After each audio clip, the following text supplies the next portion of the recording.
arrows, goats, hella fun. Those stories and more tonight on Nailsin News. Live! Like right now, unless you're watching later, then it's not live anymore. But it was when it was, done. Live!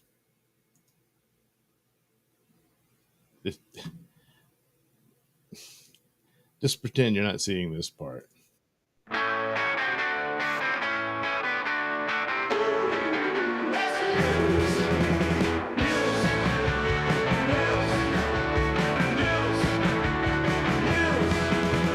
Creeps and weirdos getting all creepy and weird. Sluts selling butts, them buttholes done been sold. Dogs breeding like bugs, rabbits are coat hangers. Killers killing and killing and killing.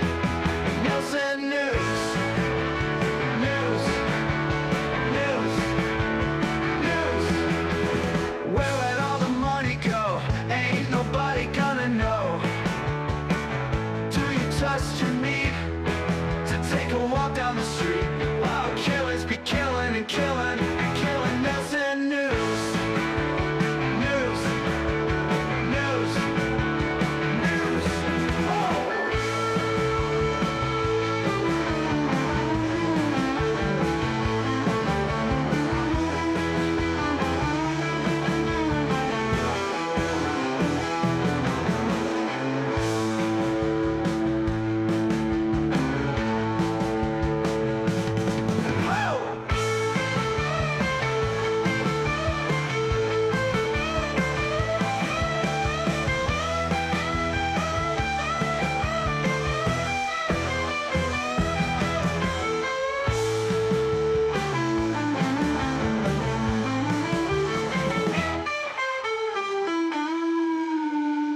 Where'd all the money go?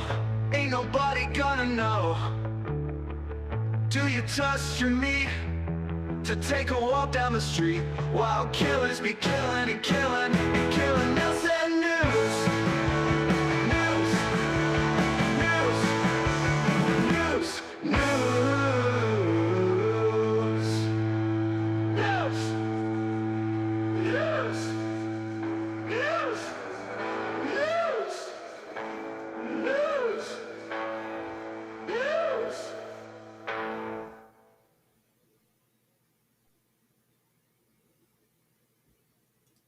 News! News! I don't know. I just think it's a nice touch. Nodex says hit the like button. So if you're here, why not do that? It's a good thing to do. For me. All right, a programming note. There won't be a new New York City crime report tomorrow, uncensored, compound censored. But you can still head over there and subscribe and use that promo code PAT. By a staggering coincidence, it's spelled exactly like Pat Dixon's name, his first name, Pat. P-A-T. See? It's easy to remember. Right now, though, there is a marathon episode of New York Post stories done by me. I know, boy, it's like you just can't get enough of me, can you? Well, there's plenty more. And, with silly cartoons and my commentary on stories from the New York Post about what else? Crime in New York City. So you can check that out. But next week, we're going to work on 2 episodes for New York City Crime Report. So that'll be a lot of fun. Plus, next week, got a lot going on. So there's a lot of scheduling and all this kind of stuff I've got to take care of. And but nevertheless, more on the way for you, the people. So anyway, it's like, well, this freed up some time. So what'll I do? Well, the old standby, Nailsin News. So, I was like, well, I don't know. Am I going to find some stories that are any good? Well, I did. I mean, they're all horrible. They're not good. And tried to find one to end on a light note. And I guess I did, as it will involve a literary legend. Kind of, sort of. Anyway, we'll get there. Don't worry. It'll be Fine. Starry's here. Says, "Hey, darling." Oh, to Nodak. Well, what am I? All right, whatever. So anyway, I'll get this started. Let me check one thing. No, okay, we're good to go then. So, even though I have it all lined up the way I want, the little share box thing jumbles them all up. It's strange. Or I'm, spit or something. Anyhow, first story up. Oh, a delightful, wholesome story to kick us off for Nailsin News. News. News. So from Blaze Media. Man's daughter died from fentanyl as he sexually assaulted her friend after drugging both on Thanksgiving. A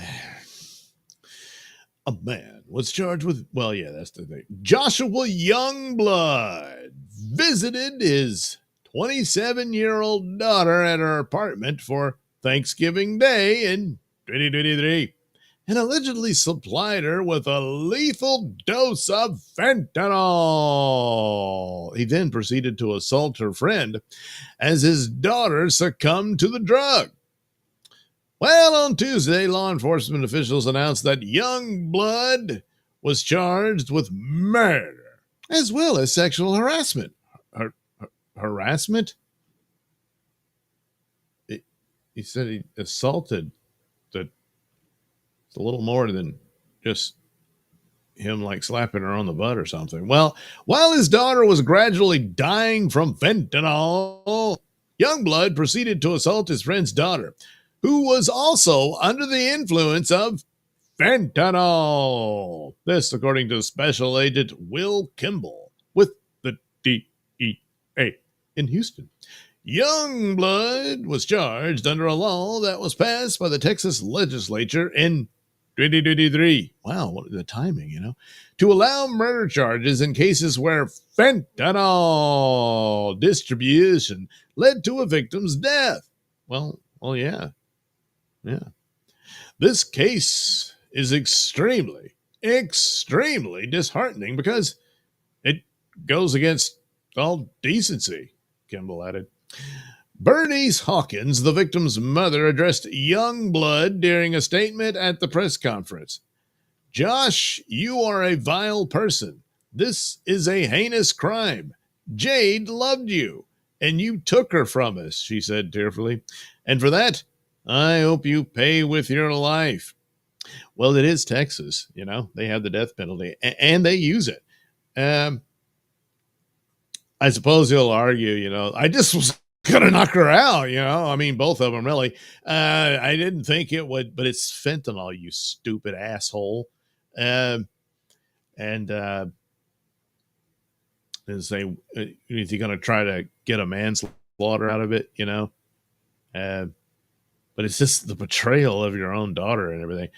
I mean, this is almost as bad as that guy who, had his way with his own daughter in Vegas a couple of weeks back, but this one, I mean, as far as the betrayal goes, obviously here he killed his daughter. Hawkins said she gave birth to Youngblood's daughter after getting pregnant in high school.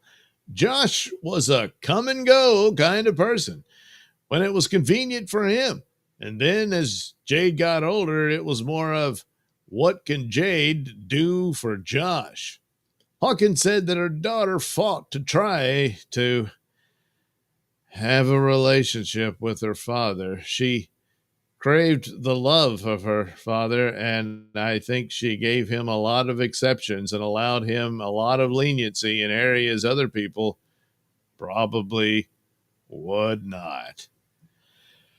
He's being held on $150,000 bond. That's a A little low, in my opinion. Scenes can be viewed on the news video report from Coup TV. I'll pass. Jeez Louise.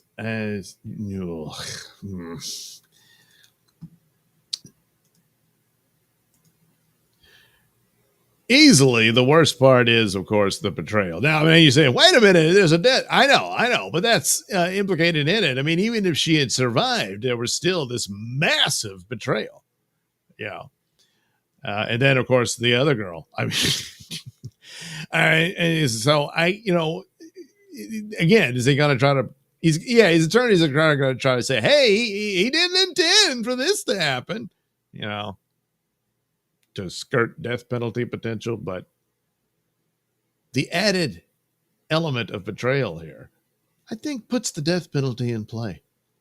I think it does. I do. All right. Yeah, you can go. And then I can come here. Now I'm here, Nodak says, LOL, howdy. Joel Lamont says, here. So Joel Lamont has raised his hand and said he's in his place with a sunshiny face and all that. Nodak salutes. Starry, going to try to get a couple of more hours of sleep. See you all soon. All right, well, have a good night, Starry. And again, you can replay this later. That's the beauty or whatever of this. I mean, after that first story, you're like, I don't know. Do I really want to hear the rest? Yeah, maybe not. So let me see. Boy, it's all jumbled. What's the one? This is the one. Okay. Speaking of betrayal, man, oh man.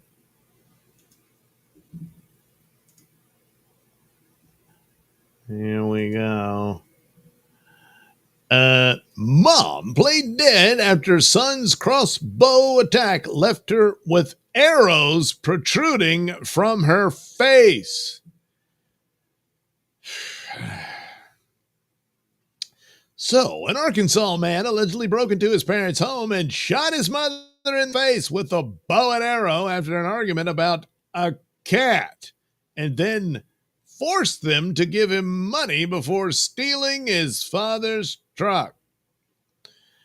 Joseph Alexander, 29, is facing a slew of charges, including attempted capital murder, residential burglary, and domestic battery. Well, I'll say.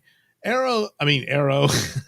After stealing his dad's car, I thought it was a truck, Alexander allegedly led cops in Missouri on a chase before he crashed and was arrested. So after all that, he wrecks dad's truck, car or truck. We got to be specific about this, The Bentonville Police Department started investigating around 8 a.m. on March 24th when calls came in about a woman, later identified as Alexander's mother, with multiple arrows protruding from her face and head. Yeah, you're going to have to explain that. You can't just what? You've got arrows in your face. Oh, do I? Paramedics rushed her to the hospital. Detectives interviewed the mother from her hospital bed. She said she heard the cat meowing at her bedroom door around 6:45 a.m. on the day in question. As she opened the door to let the cat out, she felt like her eardrum had popped and saw blue. She laid down on the floor. When I did, I got popped 2 more times. It was an arrow sticking out of my head. Holy shit.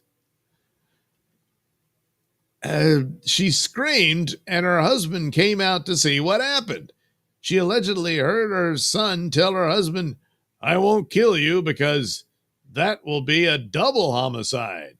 Alexander then demanded money. She reportedly told police that she played dead as her son was yelling at her until her husband and her son went into the garage, according to the cops. After unsuccessfully searching for her phone, she grabbed her walker and went to her neighbor's house for help. Alexander's father told cops he was about to take a shower when he heard his wife scream. He ran downstairs and saw his son standing over his wife holding a crossbow while she lay on the ground with arrows coming out of her head. The father fought with his son to get him away from his wife and then tried to reason with him. The suspect allegedly said, "Don't worry about it, Dad. She's dead." Alexander then demanded money, and his dad sent him $2,000 via Cash App, the largest amount possible. He allegedly demanded more money, and he sent himself another $1,400. The suspect wanted money from his parents' bank account, but they couldn't remember the passcode. The dad gave his son his credit card and keys to his truck. Okay, it's a truck. And they walked to the garage. Alexander bolted in his dad's truck.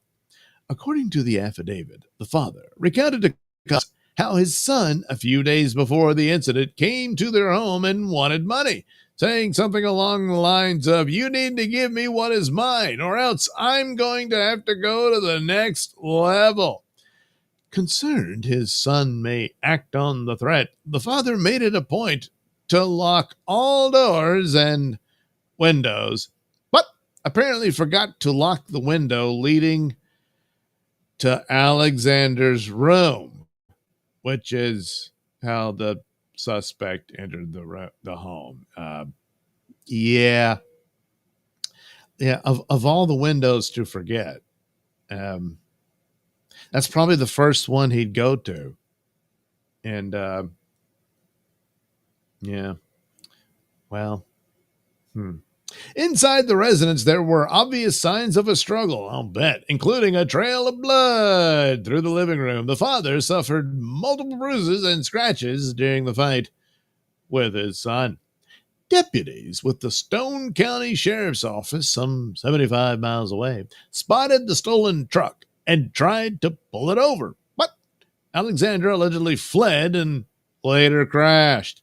After Alexander was taken into custody, a paramedic reportedly asked him what happened. He allegedly claimed he was at his parents' home petting his cat when his mom said something to it. He claimed he grabbed a toy crossbow and shot her. It did not go in all the way, and she was just laying there screaming, so I pulled it back and did it again.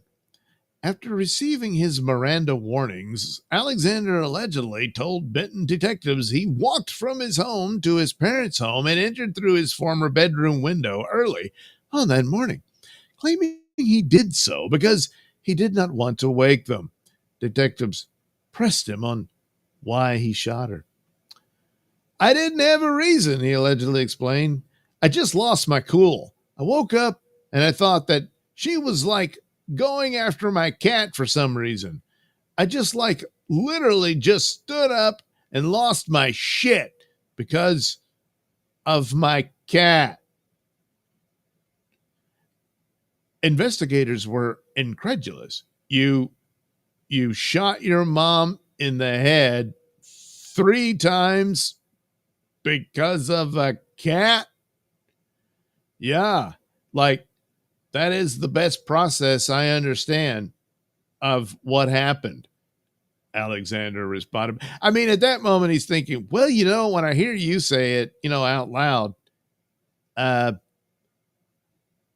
guess I really messed up here, huh? According to police, Alexander has been arrested 3 times since 2014, including for assault, fleeing, and aggravated assault on law enforcement. Well, currently he remains at the Benton County Jail. Yeah, that's it.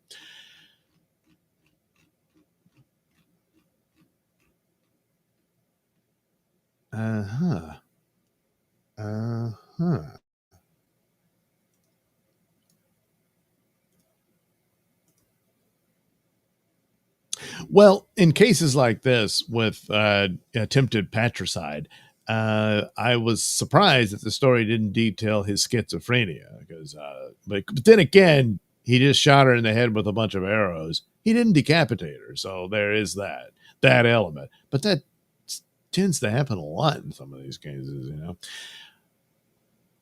But no, this was about a cat. A cat. I wonder how the cat feels about all this, you know.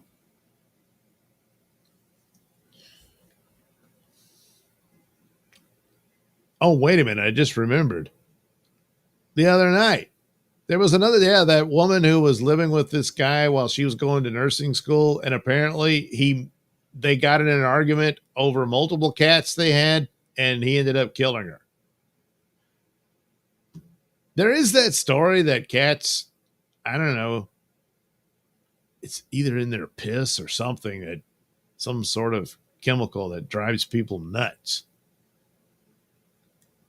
Maybe there's something to that. But here it was only the one cat. You would think it would be a lot of them, like in the, the nurse story. But here all it took was one. Yeah, there's got to be more to the mental situation with Alexander. But and the conversation. You shot your mother in the face with arrows, which he thought was a toy. Did it have the little sticky things on it? Or was it actual arrows that penetrated because she's bleeding all over the place? I'm going for that one. So, yeah, went embedded into her skull. And the cop says, this is about a cat? Yeah. Yeah. Oh. Yeah. Something going on upstairs. But it ain't the cat's meow. No, wait. Watching later is an option. Bye. Damn it. Look what I've done to myself. Pale Ale says, hell, everyone. Well, at least Pale Ale's here. Nodak's still here. LOL, JK. Nodak, Pale. Pale Ale. What's up, Nodak? Good to see you. Nodak, not much, Pale. Just enjoying some arrow in the head story. Pale, ever see Sopranos? This story reminds me of Ralphie's kid, Ralphie. Yeah, I guess so. Well, hey, Thompson. Hi, Doug. Hi, hey, Thompson. See, you're back on the Pat Show. So I just be careful. Hey, Thompson, you are the best. You mean me? Well, yes. Hey, Thompson, thanks for unblocking me. I just said, hey, he wants to be unblocked. What do you think? Yeah, all right. So, fellow titanium hollow point Nerf arrows. Boy, you really gotta. This might be a lawsuit against. I don't know who does the toy crossbows. Is there still a Fisher Price, or what's the toy store companies now? Oh boy. No, we put the warnings. Don't aim it at your mother's head. Joe Lamont, drawing of woman with arrows sticking out of her face. Definitely needed. Yeah, I know. That's obviously would be the cartoon for this story. Boy, Pello, first son of Sam, now father of Mittens.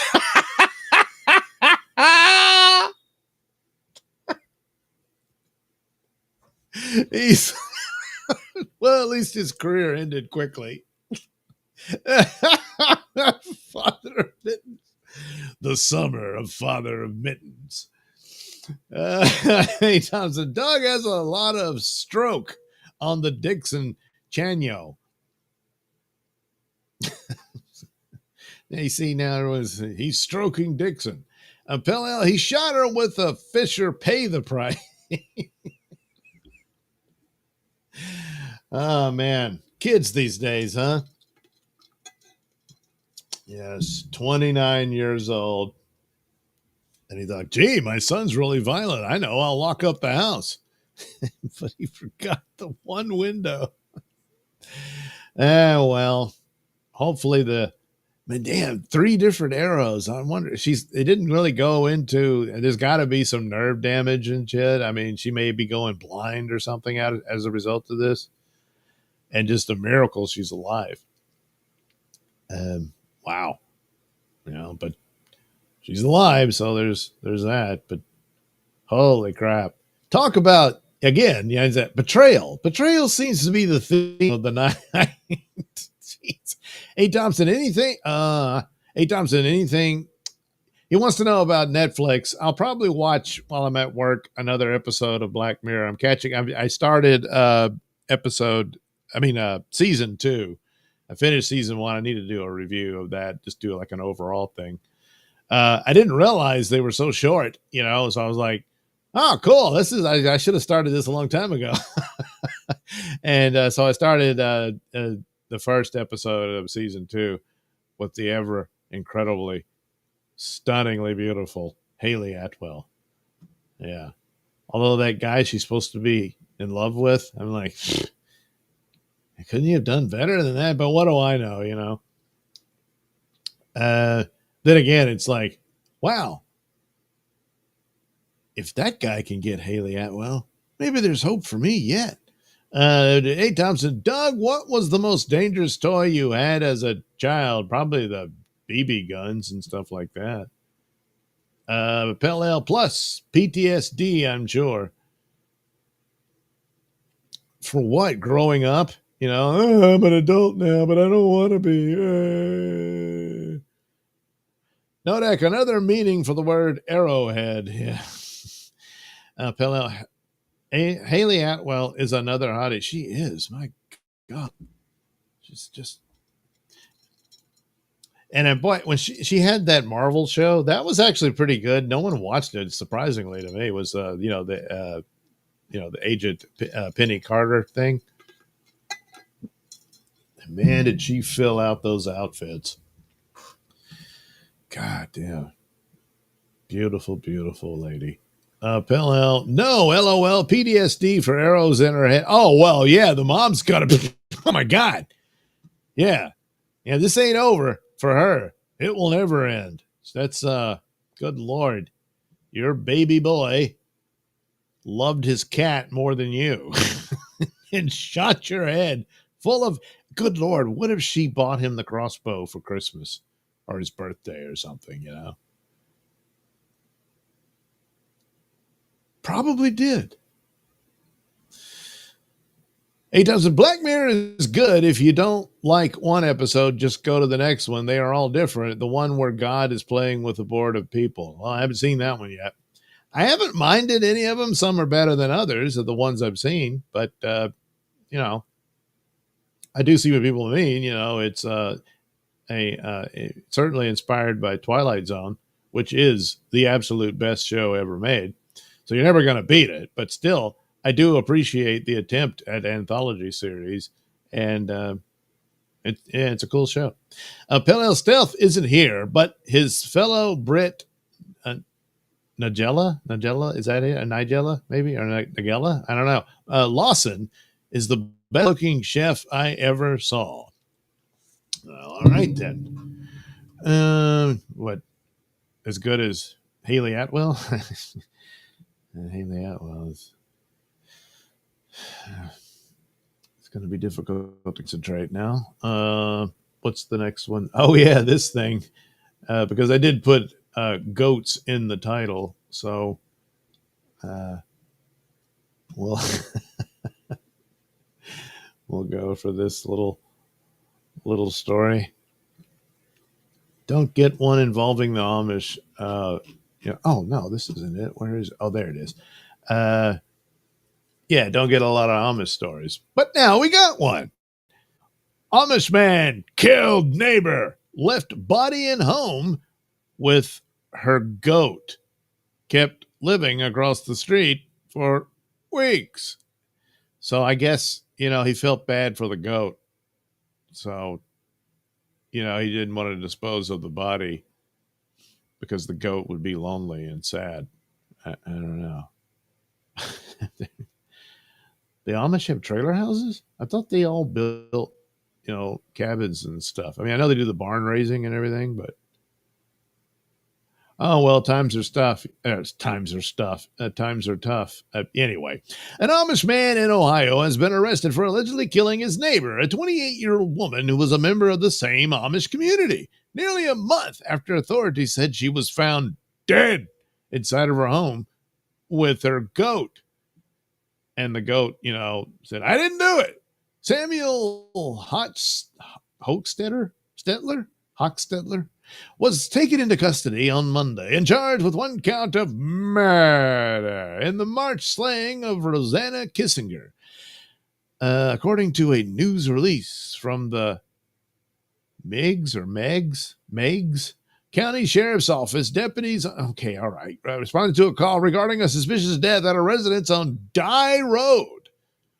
That's spelled like color dye, not, in Rutland, Ohio. Rutland is just under 200 miles south of Cleveland.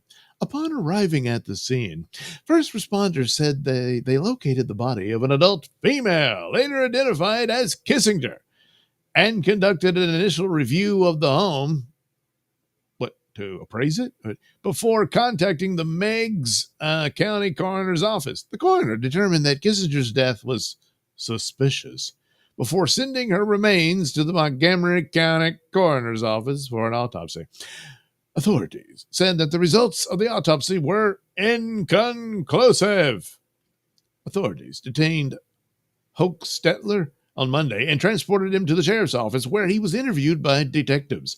Though authorities did not provide details immediately following the interview, Hochstetler was arrested and charged with Kissinger's murder.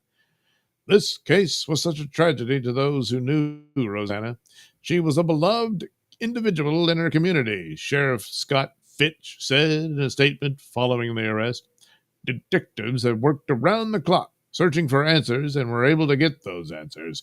Hopefully this investigation helps bring some closure to the victim's family, and on behalf of the sheriff's office, we offer our deepest condolences.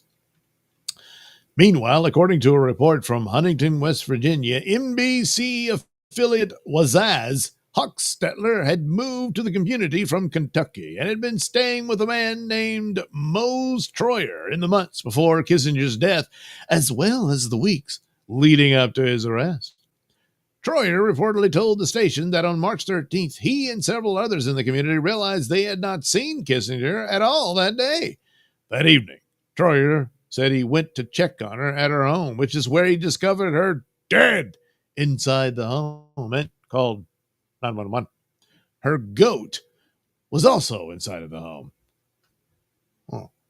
Troyer said that in addition to the fear sparked by the alleged murder, he was also disturbed by the idea that the man allegedly responsible for killing Kissinger had been living in his home after the crime. Well, yeah, I guess so. The sheriff's office said the work of numerous investigators and members of the community led them to identify Hochstetler as a possible suspect. Since the time of death, Meigs, county sheriff's office detectives have worked tirelessly executing search warrants, conducting interviews, and processing evidence collected from the scene. Detectives followed up on numerous tips, leads, and rumors through investigative efforts. Detectives were able to identify Samuel Hochstetler as a person of interest in the case. Boy, I'm not really hearing an awful lot that puts him here, other than he's a stranger to the community and the outsider, And I'm assuming, forensics revealed, and the autopsy said was inconclusive, and yet you're thinking it was a murder. So, I mean, is there enough there to say that she suffered some sort of attack that resulted in her death? So, he may not have done this. I don't know. I mean, is there any connection between her and him and that sort of thing? And he got jealous and lashed out. But it's like, he's not really a part of that community. He recently moved there, and the stranger gets blamed. It could be, But, scant details could be just bad reporting on this. But then again, the police are keeping it all close to their vest. You know, maybe there's another suspect they're thinking about. But what have you? That's a little strange, especially since the official coroner's report is, I don't know what killed her. And then there's the goat. You know, the goat was there. How do we know he didn't suddenly, in an act of absolute betrayal, turn on, his, well, mistress, I suppose? No, not that kind of mistress. Owner or what have you. This one might need an update. Well, if I remember, and check back on it.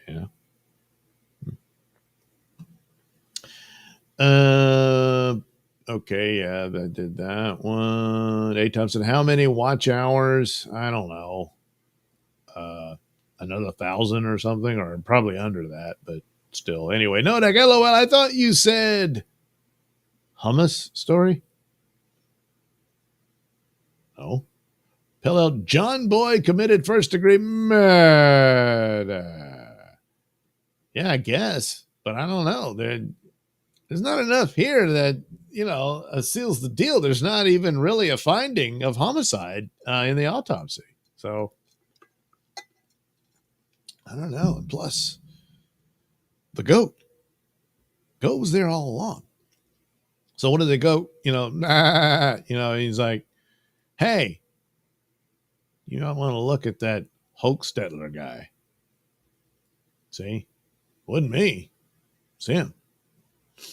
Anyway, there's always a scapegoat. It could be. Ironically, not the goat.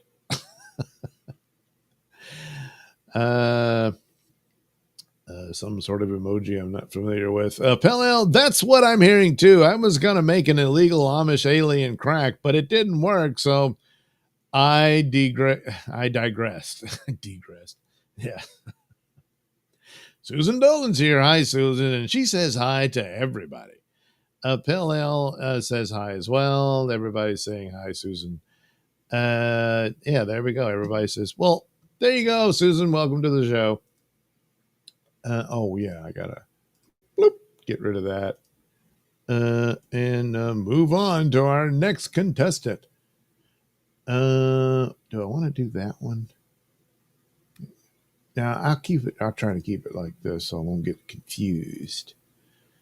All right, this might be, again, I didn't, look, it was late coming in, so I only saw the headlines and went with it. So call me irresponsible, but I'll just say,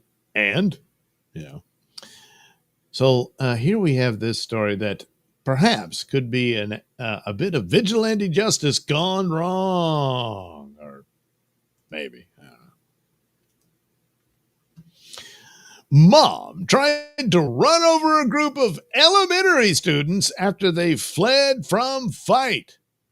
She's like, what? A 23-year-old mother in Louisiana. Gee, I didn't even know this. I could have. I got to do this for Bayou Crime Report. Damn it. God, you see, this is what I get for being irresponsible, Man. A 23-year-old mother in Louisiana is accused of transporting multiple children to a local school so they could fight other kids. Good Lord. This is, man. Before she allegedly got behind the wheel and tried to run over a group of elementary students with her car because things didn't go her way. LaJean Kika Sharp was taken into custody last week and charged with 6 counts of aggravated assault in connection with the alleged incident. According to a news release from the Shreveport Police Department, the incident took place at about 8 a.m. on Tuesday, April 29th, at an elementary school some 350 miles northwest of Baton Rouge, Louisiana. On April 29th, officers were called to Pine Grove Elementary after a parent reportedly dropped off kids to fight other kids. then tried to run over a group of elementary students with her car when things didn't go her way. So she must have bet on the kids she brought and they lost. And so she got mad, Or the kids she ran over were supposed to, take a fall in the fight, so that she could win the bet. But they didn't. Another parent who was at the school at the time called 911 and told the emergency dispatcher that a woman, later identified as Sharp, had pulled up to the school and let several young children out of her vehicle. Shreveport Fox affiliate Commiss reported the children allegedly exited Sharp's car with the intention of fighting the caller's elementary school-age children. The caller said that when her children fled the area on foot, Sharp attempted to run them over. Good Lord. Man, she's chasing down these kids, his elementary school kids. At least one of the children Sharp brought to the school was her child. Our patrol officer working at the school got right on it, reviewed the footage, got the facts, and identified the suspect as LaJean Kika Sharp. Investigators said that when they were able to make contact with Sharp, she claimed that the caller's children had been throwing rocks at her car. But investigators obtained surveillance footage from the school, which they say told a very different story. I'm guessing there was no rocks thrown. Footage clearly showed Sharp deliberately trying to hit 6 children with her vehicle. Authorities took Sharp into custody on May 1st and thanked the Cato Parish School Board for its help in getting to the bottom of what apparently transpired. If you're encouraging your kids to fight at school, you are the problem. It's a little more than that, too. The police department posted to its official Facebook page, if you think the solution to kid drama is vehicular assault, yeah, that's the real problem here. We've got a spot for you. And it's not in the carpool line. Do better, parents. Seriously. You could have done without that nonsense. Look, this is attempted murder of children. All right. Sure, it's bad to encourage these school fights and everything. It's highly irresponsible, if not immature. But then, hey, my kids are losing or the kids ran, so I'll run them over. Holy shit. I mean, this psychopath must never be allowed out again. She's a danger to the children. I mean, where am I getting this wrong,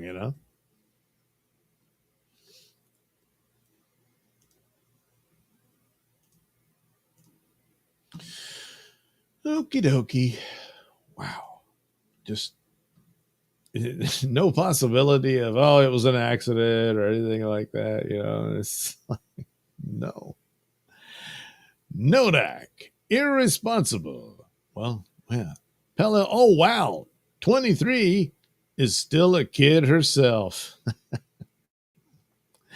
Pella, is her middle name not very? Not very. It soon will be.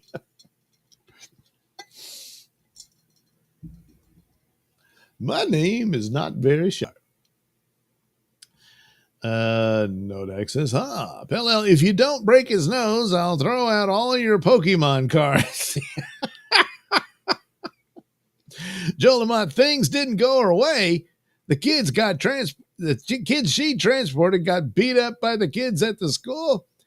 It doesn't sound like it. It sounds like she brought them there to go beat the crap out of these kids, and then the other kids saw them coming and ran away. So she hit the gas and tried to run over these kids. That, is like them running away is why things didn't go her way. And she's an evil bitch. That's all there is to it. Pell, what's the thought process she has to actually go through with that? Thought process? Are you expecting that? She's just a monster. That's all. That's all. Again, The theme is betrayal tonight. Except maybe the Amish guy. I don't know. That's a little sus, as Tacitus would say. Okay. Okie dokie. Wow, this one lined right up. They usually don't cooperate with me, and I become very angry. Do I need the... Yeah, okay. A 14-year-old Minnesota boy allegedly stabbed a 19-year-old man 22 times, mostly in the back, killing him. And then he wrote about it in his journal. The boy, whom authorities are not naming because, his age, stands accused of second-degree murder. Another juvenile, 17-year-old Jeremy Joe Davila, is charged with aiding and abetting second-degree murder. Officers with the St. Paul Police Department responded at around 11:30 p.m. March 31st to a call of an unresponsive male lying on the street. Paramedics arrived and rushed the man, later identified as 19-year-old Jameer K. Givens, to the hospital where doctors pronounced him dead. An autopsy revealed Givens suffered 22 stab wounds, 18 to the back, 2 to the upper left arm, and 1 each the neck and right hand.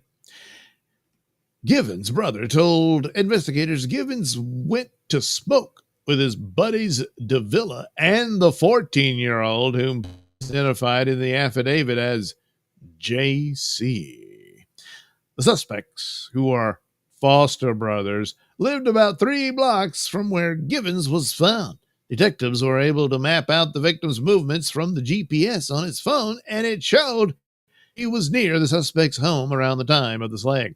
Surveillance video also captured 3 people entering a wooded area, but only 2 running away.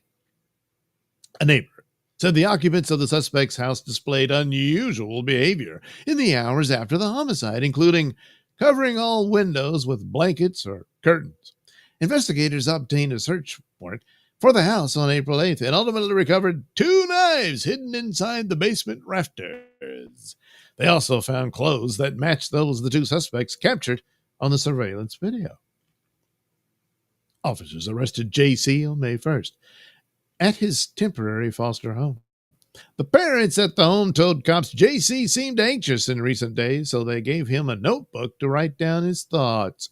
Several pages apparently referenced the homicide. J.C. allegedly wrote, "We dropped one, and the victim was poked in the back, and that now we are having hella fun." He tried to scream. He tried to run, but he ain't fight, the teen wrote. "Why you ain't fight for your life when I poke you with this knife?" Well, there you go. You got the confession. While at first denying involvement, JC admitted to stabbing Givens because, well, you wrote a novel about it. He allegedly admitted to chasing him down and attacking him. He said he was beefing with the victim because he was dissing his girlfriend's child. JC said he and Davila lured Givens out by telling him they were in a stolen car because they knew that would interest him. Oh, that was a cover-up, JC reportedly said. There was no car. Okay, so there won't be any auto theft charges, so he can skate on that. After the homicide, he and Davila went back to their home and washed their knives and hid them in the basement rafters. The teens have a hearing set for June 3rd. The Pioneer Press reports prosecutors are planning on moving the old teens case to adult court. You should do the same with the 14-year-old. I mean, this is psychotic shit. You know? All for... Well, wait, let me do this. I want to get the line in on camera so I can clip this later, you know? And all of this for hella fun. There we go. That'll work. Doop doop doo doop doop doop doop doop doop doop doop doop doop doop doop doop. You know, I had nothing to do with it, but you wrote a book about it. Oh shit! Yeah, okay, I did. Now, let me brag about how I tricked him about this car and stuff. Man, it worked too. See, there's things like that. He just wants to brag about how he was able to accomplish it, you know. But it's like, oh well, you know, he's only 4'10", which means you put him in juvenile detention and then he gets out in a couple of years. I mean, this is an evil, psychotic bastard. He will do it again. Parallel. What? Oh yeah. Nodak attempted vehicular homicide. Well, not necessarily. She wasn't killing mothers. She was killing the children. See, Parallel. Nodak. LOL. True. She's in jail, so the kid's Mother's Day gift should be bail. Yeah, I guess so. Susan Dolan and Parallel. They ought to just send her a Mother's Day card and leave her in jail. And she's never getting out. Pell Susan Dolan, LOL True. A card saying how thankful they are she did something to get her taken away. Best move she did. Yes. Now they're free from that horror story. Pell hella fun. The next Shakespeare. No doubt. Pell more like Shakespeare. Oh, yeah. Joe Lamont. Forest reminds me of a joke. Creepy old guy and a kid go into a forest. The kid says, "It is scary and dark in the forest." The creepy guy says, "You think it is scary? I have to walk back alone." And that's when he began to suspect. Wait a minute. And then he's like writing in his book, "Man, he didn't even fight back." What an evil little piece of shit. Yeah. Yeah. And then, you know, after you wrote all about it, stupid. Oh, yeah. Well, let me brag about it.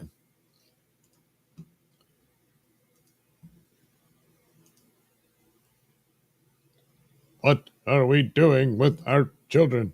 What are we doing with our children? Well, we hand them over to state institutions that turn them into monsters, you know. Something like that. Oh, well, now we got to go to heartbreaking stories of romance gone wrong. It's sad. It happens. But what are you going to do? All we can do is hope things work out, you know. Nurse battered her wife with cheesy nachos. Aren't nachos supposed to be cheesy? Unless it's a common, you know, they weren't that great. They were just kind of bland, you know. And it's like, that's so cheesy. A nurse has been accused of shoving cheesy nachos down the leggings of her wife during a 3 a.m. domestic battery in Florida. Investigators say that the 40-year-old victim was making nachos with nacho cheese in the kitchen when her spouse, Allison Swan, 39, told her she shouldn't be eating this late and made a comment about her weight. Oh, boy. Yeah, the wife's letting herself go, and you're like, damn it. You know, you lured me in when you were hot. Now you're getting fat. I'm pissed. During the argument that ensued, Swan, who had been playing video games, of course, in the living room, walked over to her spouse and grabbed a handful of the cheesy nachos and shoved them down the back of the victim's leggings. When the victim, who is also a registered nurse, subsequently sought to change her clothes, Swan allegedly dragged her to the floor and shoved her fingers into either side of her mouth and hooked them like a fish. Allison then continued to batter her by grabbing her head and slamming it into the floor multiple times. Jeez Louise. she really wanted her to keep those nachos in her pants. And the nachos part of this is rather irrelevant almost. During the confrontation, the victim told police Swan made several comments that she was the one in charge and that her wife was not behaving. So she's trying to correct her, A friend of the victim called 911 to report hearing via an open phone line Swan striking her spouse. When police responded to the couple's Port St. Lucie residence Saturday morning, Swan denied that a physical altercation occurred. She claimed her wife had been in a drunken rage and had thrown the plate of nachos and rolled around and covered herself in nacho cheese. However, an examination of the victim's leggings revealed what appeared to be nacho cheese on the interior backside. Consistent with her story, a substance resembling nacho cheese was found smeared on a wall. The victim also had a knot on her forehead and a scratch on her right arm. And while Swan claimed her spouse had thrown the nachos, cops found the ceramic plate they were prepared on was completely intact. Swan was arrested for domestic battery, a misdemeanor. She was freed from the county jail after posting $250 bond. I don't know. She was smashing her face into the floor. It's a little more serious, I would have thought. As a condition of her release, Swan was ordered to have no contact with the victim, and she must stay away from the victim's car, place of employment, and home. Since Swan resides with the victim, she may return to the residence, accompanied by police to retrieve her belongings. Yeah. Maybe she can get her portion of the nachos. Maybe her leggings are okay and aren't so cheesy. I don't know. Boy. But I mean, look at that dead-eyed look, That's not the face of somebody you want to piss off, But all she was thinking was like, I'm going to make nachos. And then she's like, you're fat.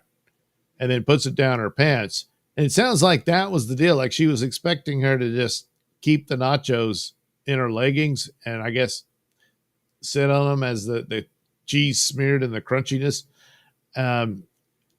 until she said she couldn't. I don't know. But then she immediately like, oh, man. So she goes and cleans up, changes her clothes, comes back, and she's, no, I'm the boss. And so smashed her face into the floor. I guess. I don't know. But the whole scene was cheesy. Oops. There we go. But it's sad, Oh, geez, they were so in love. They got married and everything. And, well, something about nachos, I guess. Pell, Jesus, she's got those serial killer eyes. Yeah, come on. That ain't the first time she's made that face. I mean, it's almost been called pooping face, but it's got that cold, soulless, dead stare. It's probably what she looked like when she was smashing her. I mean, I imagine when she started smashing her face into the floor, it was, the monster comes out then. But right before, it's like, yeah. Holy crap, that's scary. Pella, you want nachos? Eat these nachos. Yeah, that's what she did. Pella, this sounds like a story Gilly would construct against Pat. He threw nachos. I was making nachos, and he said my legs are so fat, and he shoved the nachos down my pants.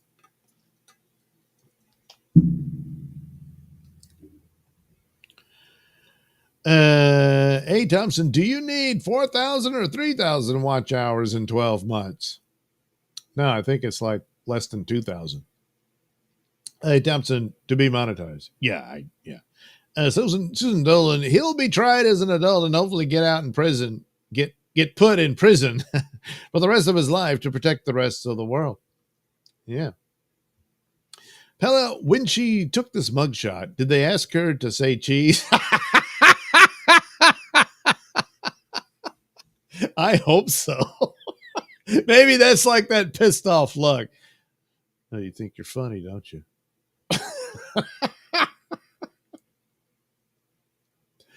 Yeah, that's yeah, that's a good one.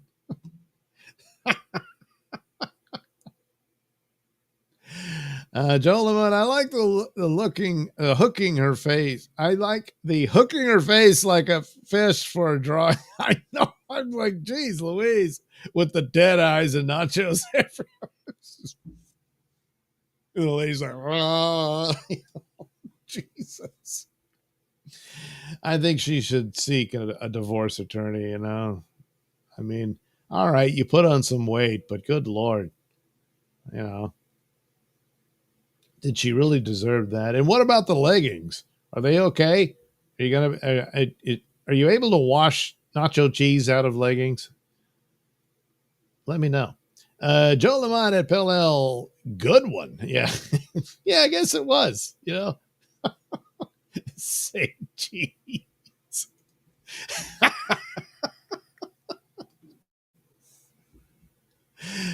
And yeah, I hope she did.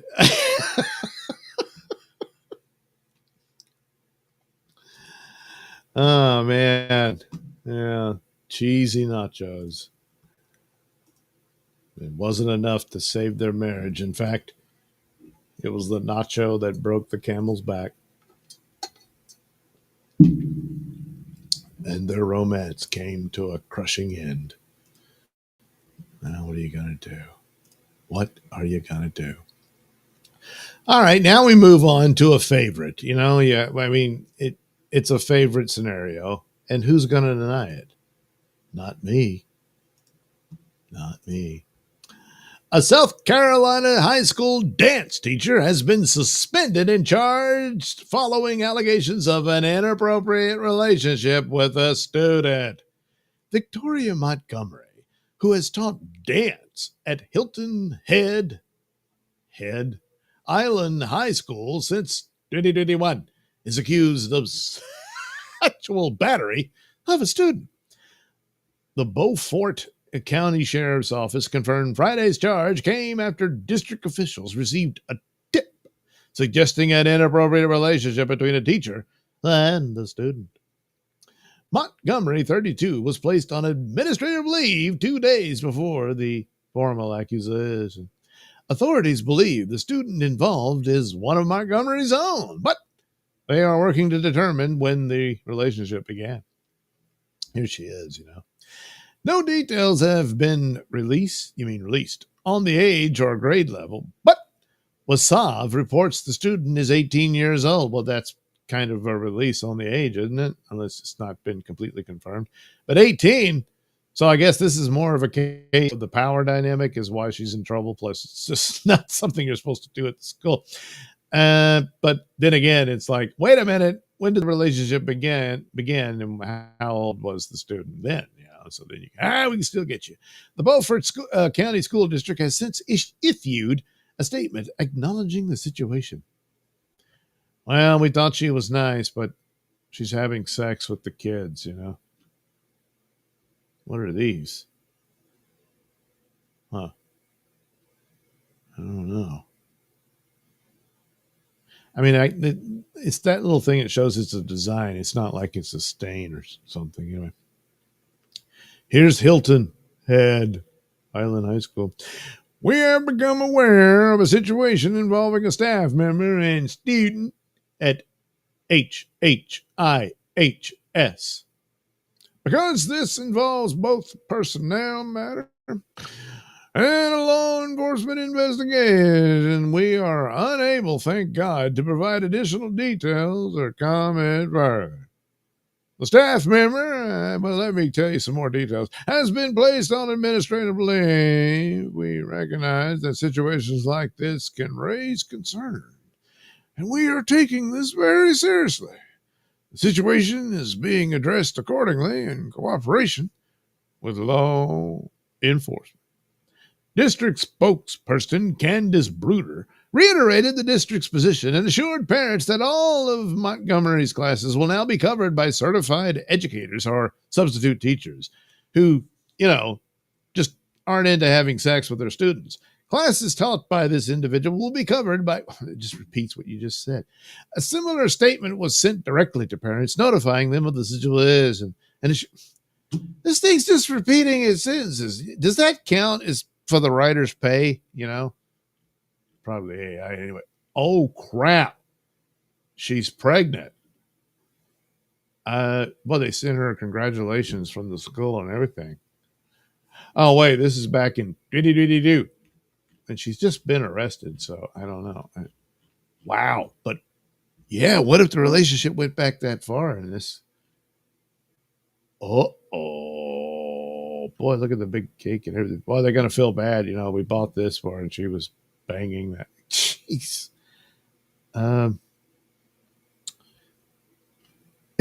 Could this be the student's baby? I don't know. Here's all the information. These are all the details that tell you everything so you can fully understand what happened here. Man, she must be an informant for the CIA, I suppose. I don't know. We recognize that situations like this can raise concern. Repeating again.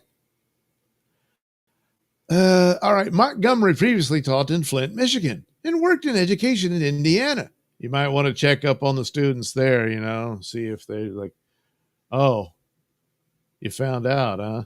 Before joining Hilton Head Island High, according to Wasaf, Montgomery's future with the district remains in question. I'll bet.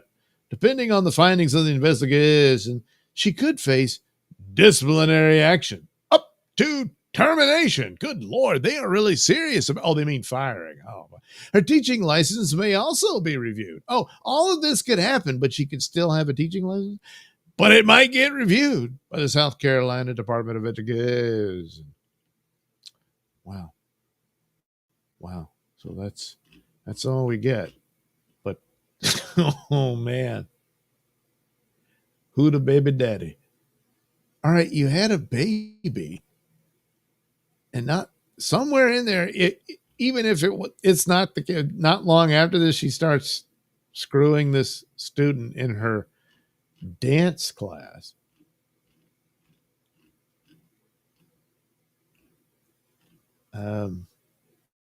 These stupid ads, I guess I'll keep it on her picture there. Oh, but wait a minute. It's a dance class. Maybe the student's a girl.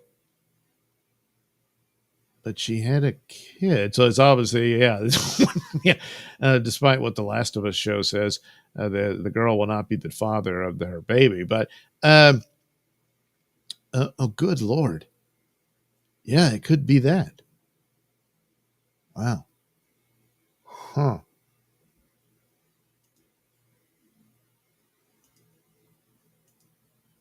So there's a bit of a mystery here, isn't there? I would say so. Well, stay tuned, I guess. Or not.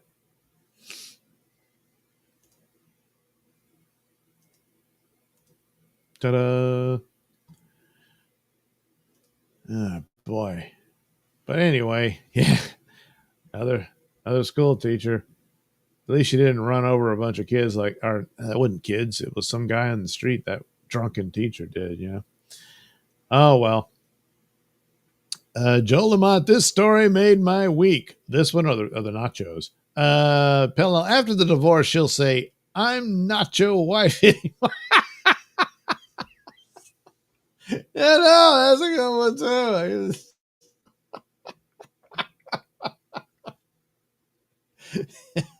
I'm not your wife.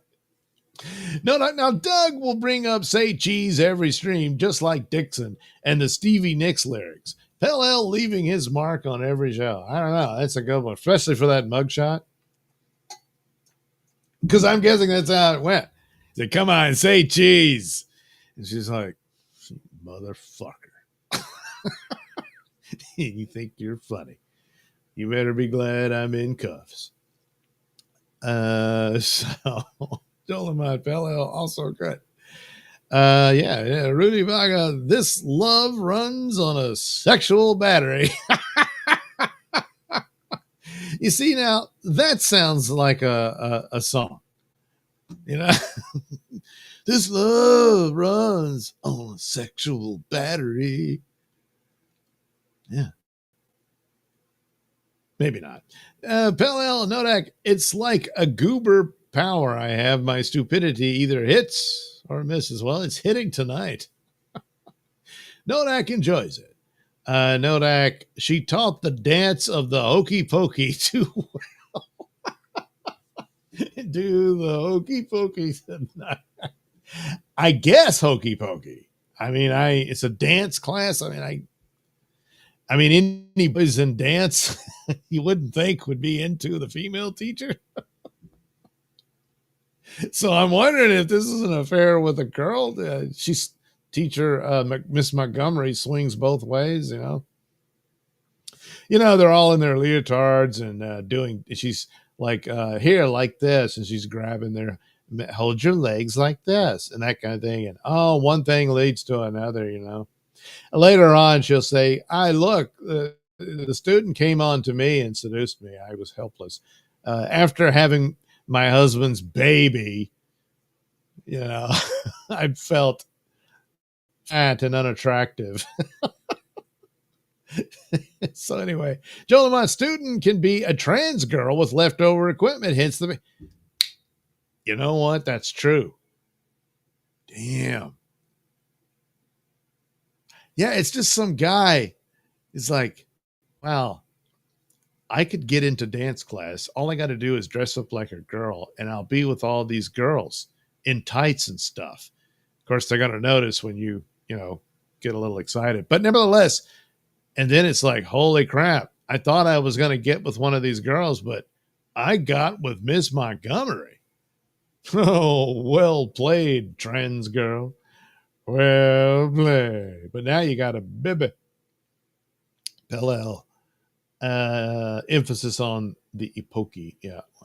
Pell Jolimat. It's 2025. Very valid point. Yes. This could be very likely. Wait a minute. I thought you were only going to have affairs behind my back with women. He is a woman. God damn it.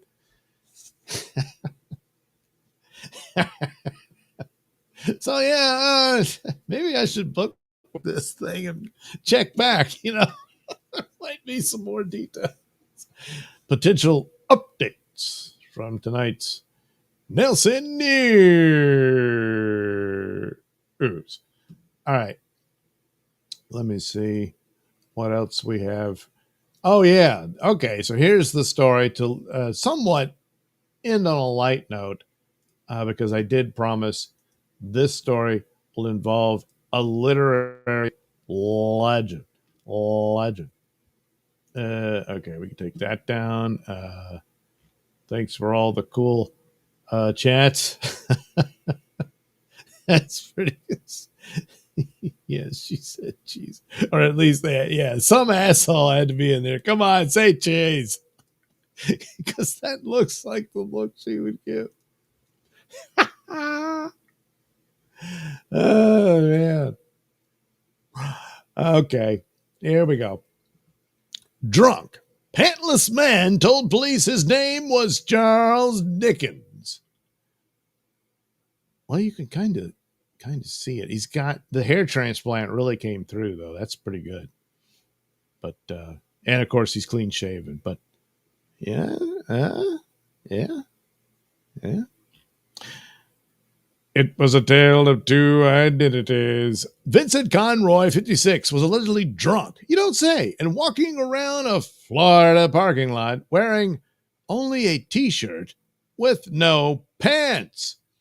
With his private parts on public display, Conroy was spotted with 2 wine bottles and a can of beer. When confronted by police and asked to identify himself, the suspect provided the name Charles Dickens. It was later discovered his name was Vincent Conroy.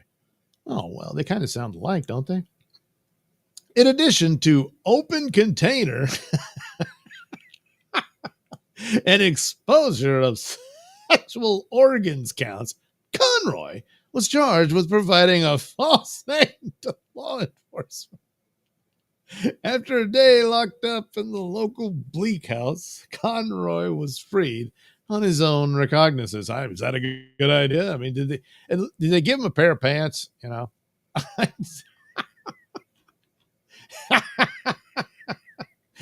I'm Charles Dickens. It was the worst of times. It was the best of times.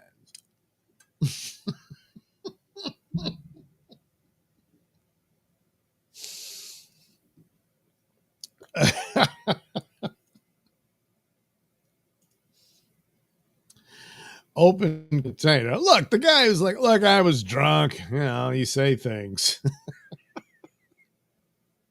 And sometimes you forget your pants. Open container. Well, anyway.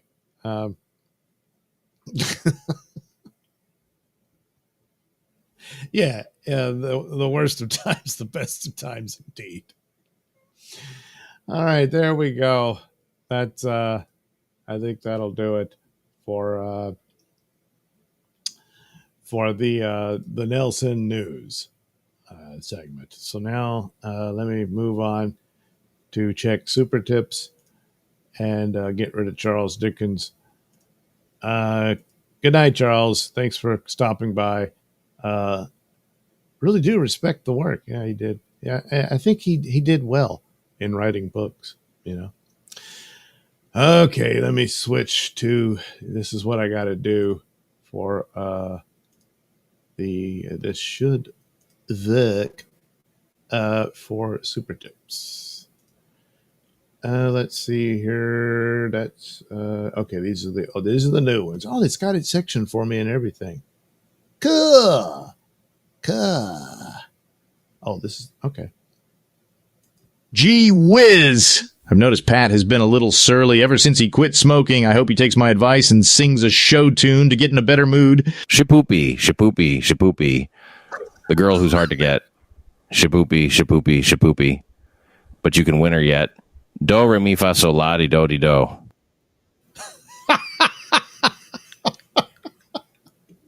Okay. Thank you very much. No doubt.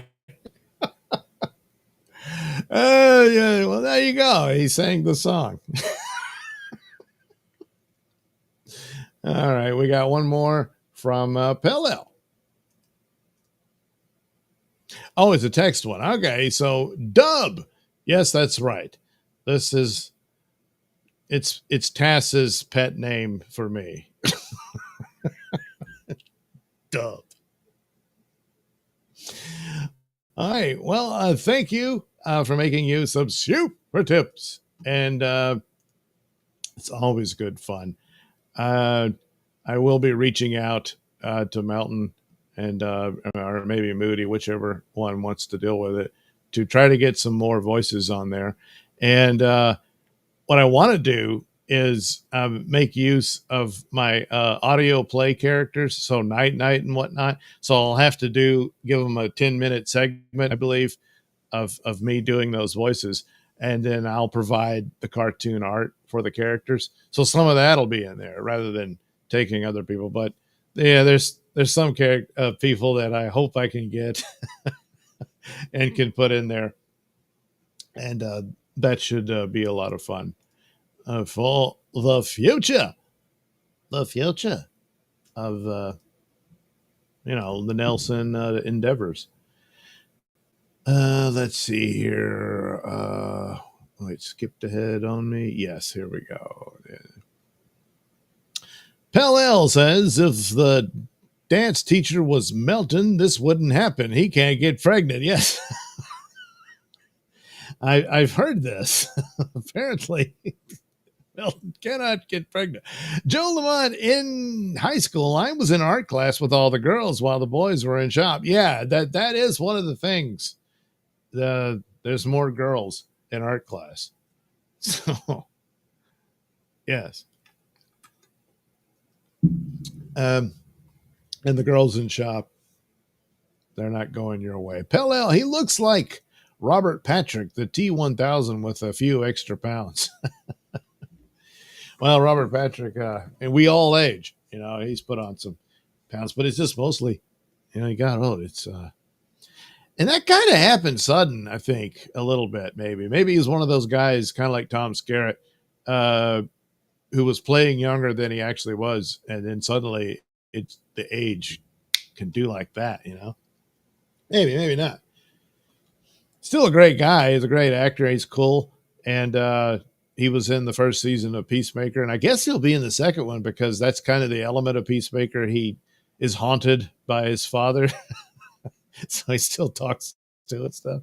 So that was a funny show. And they got a new one coming later this year. Rudy Baga, pantsless in Seattle. Well, I guess he could be if he moves back there. But right now, pantsless in Florida. Of course, pantsless in Florida. It's a wonder they even noticed. Rudy Baga, it was hot as the dickens. Yeah, all right. Exactly. The Dickens who say, Joe Lamont, open organs and exposed containers. Well, in the case of his organs, his container that's the mystery. What happened to his pants? And of course, he's like, I don't know. Rudy Baga, a container was open, but the container was his pants. Yeah. And if it had just been open, it was lost, because if it had been open, it would be like, oh, well, his fly's open and it's just hanging out, And, hey, stupid. Oh, shit. Nodak, LOL. A. Thompson, Tess told me love shoe. So you think she's in love with you? But she told me she loved me. Tess. A. Thompson, I'm obsessed.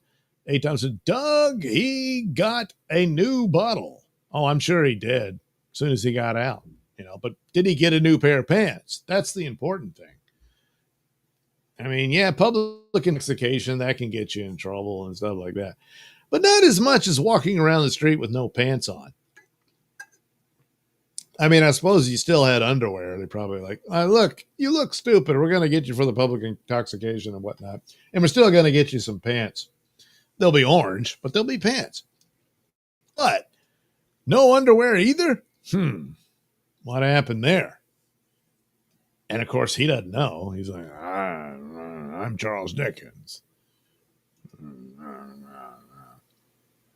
It was Jacob Marley. So I don't know. I guess we'll never know what happened to Charles Dickens' pants, a.k.a. Vincent Conroy, but we all know that's just an alias. A lot of writers publish their work under pseudonyms, so it could be something like that. But I mean, gotta admit, the guy looks pretty good for 100 and whatever he would be by now. Probably a little even more than that. Whatever. There we go. Boy, that was fun, huh? And they were last minute stories I went and grabbed and threw in here. And boy, it all panned out, I would think. It sure did. It sure did. Another interesting night on Pat's show. Maybe not quite as surreal as the one before, but what are you going to do? So, yeah, I guess that's all there is to say about it. So, again, we didn't tape a New York City crime report tonight.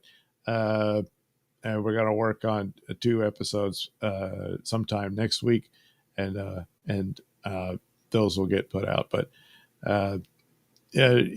Pat's allowed a weekend off each month as per the deal for the show. So he's taking advantage of that. And also, I got a lot of stuff to do. and get on that as soon as possible. And I'll do some streams when I can, and we'll talk again then. I'm hoping I can squeeze in the Sunday comics show Sunday morning. Might be able to do that. I say might because I'm not sure. And of course, is anyone really sure? I would beg to argue or differ with anyone who says it is. Yes. So anyhow, there we are for this edition of Nailsin News Live, otherwise known as Late as Fuck, or Later as Fuck, or Nailsin Miscellanea, whatever you want to call it. It's all about me. Yeah. So anyway, have a good night, everybody, and remember, always say cheese to the camera.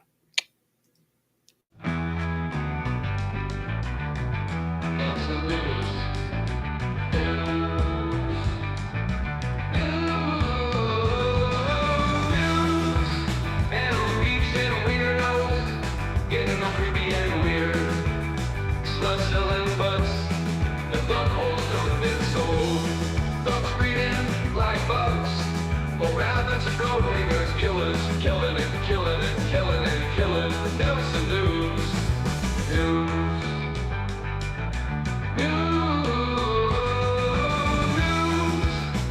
the money go? Ain't nobody gonna know. Do you trust your meat to take a walk down the street? While killers be killing and killing and killing and killing. Nailsin News.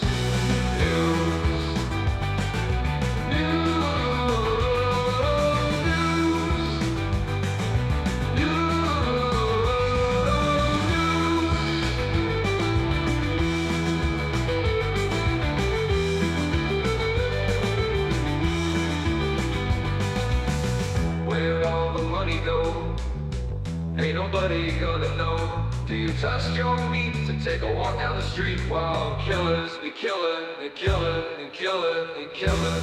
Nailsin News.